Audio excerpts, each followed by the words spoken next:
5 तारीख को दूसरे चरण का मतदान गुजरात में होगा।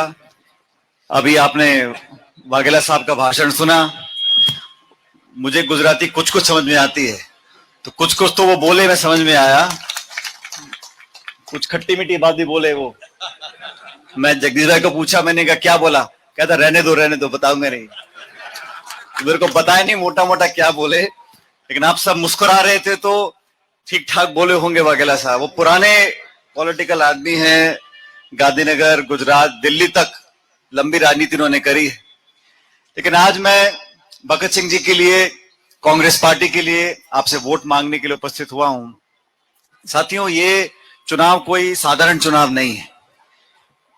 पूरे गुजरात की जनता आज उस वक्त की इंतजार में बैठी है कि हम मतदान करें, और जो माहौल बनाने की कोशिश की जा रही है कि 27 साल तक शासन राज करने के बाद आज भी प्रदेश की तमाम जनता हमारी जेब में बैठी है, यह धारणा गलत है। जमहूरियत के लिए, लोकतंत्र के लिए, प्रजातंत्र के लिए जवाबदेही जरूरी है। गुजरात में भाजपा का शासन बहुत लंबे समय से है और दिल्ली में पिछले 8-9 साल से भाजपा का शासन है, दोनों तरफ। और ये बार बार बीजेपी के साथी बोलते हैं double engine, double engine, double engine. इस इंजन का हम क्या करें? इस इंजन ने लोगों के जीवन को बेहतर बनाने की कोशिश भी नहीं करी। और अगर पिछले 5 साल के भाजपा के सरकार के काम से जनता खुश होती तो क्या जरूरत थी आज प्रधानमंत्री जी को, रक्षा मंत्री जी को, गृह मंत्री जी को, पूरे देश के भाजपा का नेता आज यहां गुजरात में घूम रहे हैं, 10-10, 20-20 सभाएं कर रहे हैं, रोड शो कर रहे हैं, घर घर जा रहे हैं, घर घर जाकर वोट मांग रहे हैं। अगर शासन से लोग संतुष्ट थे तो आपने सारे मंत्री क्यों बदल डाले? आपने मुख्यमंत्री क्यों बदल डाला? आपको मालूम है कि चुनाव के समय लोग पूछेंगे कि खाने की चीज की सामग्री की क्या कीमत हो गई है। पेट्रोल, तेल, गैस सिलेंडर, खाद, बीज, फल, फूल, सब्जी, सब चीज महंगी हो गई। और कोई भाजपा का नेता आकर ये बोलने को तैयार नहीं है कि हम महंगाई को कम करने की कोशिश भी करेंगे। आप कल्पना करो, ऐसा घमंड, ऐसा अहंकार।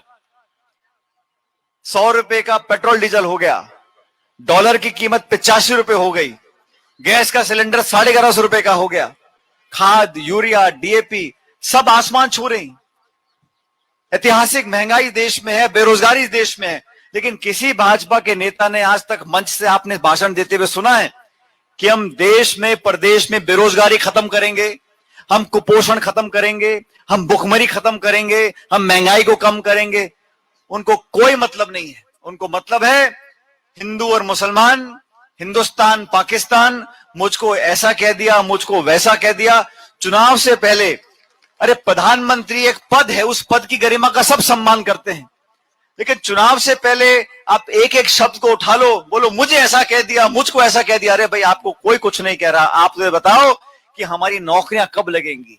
आप शासन में बैठे हो 27 साल से, और लोकतंत्र में जो सरकार चुनकर जाती है, चुनाव होने के बाद उस सरकार की जिम्मेदारी है कि हर नागरिक की, हर मतदाता की सेवा वो करें।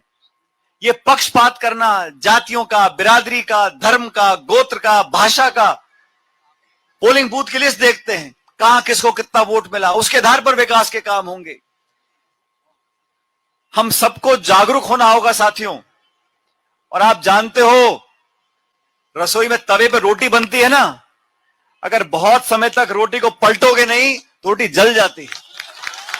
अभी टाइम आ गया रोटी पलटने का। रोटी पलटेगी तो फूल के, बढ़िया फूल का बनता है उसका रोटी का। इसलिए आपसे कहना चाहता हूं, तराजू को तोलो, उम्मीदवार को देखो। अभी जगदीश भाई मुझे बता रहे थे, पूरे गुजरात में हवा है। अखबार में, टेलीविजन में, विज्ञापन में, पोस्टर में, व्हाट्सएप को छोड़ दो, लेकिन लोगों के दिलों में सवाल उठता है। जो गरीब व्यक्ति है, मध्यम वर्ग का व्यक्ति है, उस पर क्या क्या नहीं किया पिछले 6-8 सालों में दिल्ली की सरकार ने और गांधीनगर सरकार ने। नोटबंदी कर दी, जीएसटी लगा दी, कोरोना में क्या हाल हुआ, उद्योग चौपट हो गए, कोई परवाह नहीं।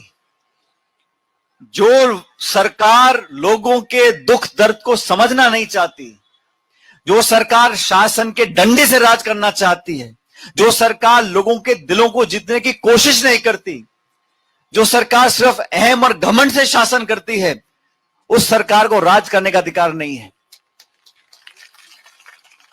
मैं ऐसा मानता हूं, कांग्रेस पार्टी बहुत बेहतर चुनाव लड़ रही है। ठाकुर साहब, हमारी पूरी पार्टी के नेता पूरे गुजरात में प्रचार कर रहे हैं। जनता कांग्रेस को पसंद कर रही है, लेकिन आप लोगों को निर्णय करना है। लोकतंत्र में जनता जनार्दन है। आपके हाथ में पूंजी, आपके हाथ का बटन दबेगा तभी शासन पलटेगा। और आप लोगों को सचेत करना चाहता हूं, आप लोगों को अच्छे और बुरे में फर्क करना समझना पड़ेगा। कांग्रेस की सरकार गुजरात में बहुत पहले थी, कांग्रेस की सरकार केंद्र में पहले थी। मैं उस सरकार का हिस्सा था, मनमोहन सिंह जी प्रधानमंत्री थे। हमने कानून बनाए साथियों, शिक्षा का अधिकार दिया, रोजगार का अधिकार दिया, खाद्य सुरक्षा का अधिकार दिया, सूचना का अधिकार दिया। आज गांव में नरेगा चलता है। इस नरेगा को भाजपा के साथियों ने कितना कोसा, नरेगा को बुरा माना, नरेगा को बंद करने की धमकी दी। लेकिन नरेगा से आज जब अकाल पड़ता है, सूखा पड़ता है, बाढ़ आती है, क्षेत्र में गरीबी है, जब लॉकडाउन हो गया था, जब उद्योग बंद हो गए थे, तो ग्रामीण क्षेत्रों में नरेगा के माध्यम से बच्चों का पेट पाला गरीब लोगों ने। 100 दिन का अधिकार रोजगार का कांग्रेस सरकार ने दिया था। और भाजपा की सरकार बनी दिल्ली में, क्या कानून बनाए? जीएसटी कानून बना दिया। अब तो बताते थेपले फाफड़े पे भी लगाए जीएसटी, छाछ पे, दूध पे, दही पे, पनीर पे, खाने की चीज पे। और जब आप बीजेपी विपक्ष में थी तो जीएसटी का विरोध करते थे। जब बीजेपी विपक्ष में थी तो नरेगा का विरोध करते थे। जब बीजेपी विपक्ष में थी तो आधार कार्ड का विरोध करते थे। आज सरकार में आ गए तो जीएसटी भी उनकी देन हो गई, आधार कार्ड भी उनकी देन हो गई, नरेगा का श्रेय लेना चाहते हैं। ये दुगली बात नहीं चलने वाली है। आप स्टैंड नहीं बदल सकते हो। आपको सरकार में शासन करना है तो विनम्रता से करना पड़ेगा, सर झुकाकर। यही लोकतंत्र की खासियत है साथियों। कोई कितना बड़ा नेता बन जाए, कितने बड़े पद पर पहुंच जाए, लेकिन 5 साल के बाद उसको माथा नाक रगड़कर जनता के बीच में वोट मांगना पड़ेगा। और ये हमारे लोकतंत्र की बहुत बड़ी खूबी है, खूबसूरत है कि हम लोग सत्ता में हों लेकिन 5 साल में रिपोर्ट कार्ड दिखानी पड़ती है। बहुत विकास किया, बहुत विकास किया, मैं बहुत प्रचार देखता हूं। आप जाके गांव में देखो, क्या लाचारी है, भुखमरी है, बीमारी है, गरीबी है, कुपोषण है। आदिवासियों के साथ, दलितों के साथ, गरीब व्यक्तियों के साथ, मध्यम वर्ग के साथ, छोटे दुकानदार के साथ, रेहड़ी पटरी वालों के साथ जो हत्यार और गुनाह लोगों ने किया है, उसका जवाब देने का समय आ गया है। आप सबसे निवेदन करना चाहता हूं, खासकर मेरे नौजवान साथियों से। मुझे पता नहीं वगला साहब क्या बोल रहे थे, मूछ दाढ़ी कुछ बोल रहे थे, क्या बोल रहे थे वो, लेकिन 27 साल में जो बच्चा बच्ची पैदा हुए होंगे, आज वो 26-27 साल के हो गए। उनको मालूम नहीं है कि भाजपा के अलावा शासन कैसे होता है। आप एक मौका देकर देखो, यहां अध्यक्ष जी बैठे, कांग्रेस के साथी बैठे हैं। हम लोगों ने पहले भी शासन यहां पर चलाया है, दिल्ली में भी राज किया है।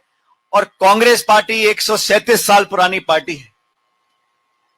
इस पार्टी ने कुर्बानियां देकर, और गुजरात तो ऐतिहासिक जमीन है जहां से बापू निकले थे, सरदार पटेल निकले थे। ये जमीन, ये मिट्टी हमारे स्वाभिमान का प्रतीक है। इसके मान सम्मान की रक्षा हमको करनी है। ये किसी एक दल की बापोती नहीं है, ये किसी एक व्यक्ति, एक नेता की जेब की चीज नहीं है। ये पूरे हिंदुस्तान की धरोहर है। और जब हमारे गुजरात पर, हमारे देश के ऊपर कोई निगाह उठाता है तो पूरा मुल्क एक साथ खड़ा होता है, सारे धर्म के लोग एक साथ खड़े होते हैं। आज हमारे फौजी जो सरहद पर खड़े हैं, जो दुश्मन को ललकारते हैं, गोली छाती पर खाते हैं, क्या वो एक बिरादरी के लिए मरने को तैयार होता है? हमारा सैनिक अगर प्राण न्यौछावर करता है तो अपने परिवार के लिए मरता है, अपने धर्म के लिए मरता है? नहीं, वो सैनिक जो वर्दी पहनता है वो पूरे देश की रक्षा करता है। 130 करोड़ लोगों का रक्षक बनकर वहां पर खड़ा हुआ है। ये भावना पैदा करनी पड़ेगी। लेकिन ये तेरा मेरा, धर्म, जाति, बिरादरी, मंदिर, मस्जिद, इन पर चर्चा करेंगे तो विकास कैसे होगा? सड़क का, स्कूल का, शिक्षा का, बिजली का, पानी का, खेत का, बीज का, इनकी चर्चा करने से क्यों डरते हो? इसकी चर्चा करनी चाहिए, इसकी रिपोर्ट कार्ड आपको दिखानी चाहिए। प्रचार तब होता है जब आपके पास दिखाने को हो। और आप जो खर्चा करते हो, ये किसी भाजपा के नेता के घर का पैसा नहीं है, ये जनता की गाड़ी कमाई है जो लगती है। आप सिर्फ पत्थर लगाते हो उसके ऊपर, लेकिन पैसा जनता का है। मेरा आपसे करबद्ध निवेदन है, 5 तारीख को मतदान होगा। इस मतदान में कृपया करके, यह हाथ का निशान हमारी पहचान है, इस पर बटन दबाएं, भारी बहुमत से कांग्रेस पार्टी को ऐसे विजयी बनाएं। और ये भाजपा के साथियों को बताना चाहता हूं, मैं राजस्थान कांग्रेस अध्यक्ष था, जगदीश भाई आप जानते हो। 2013 में हमारे यहां 200 विधानसभा की सीटें हैं।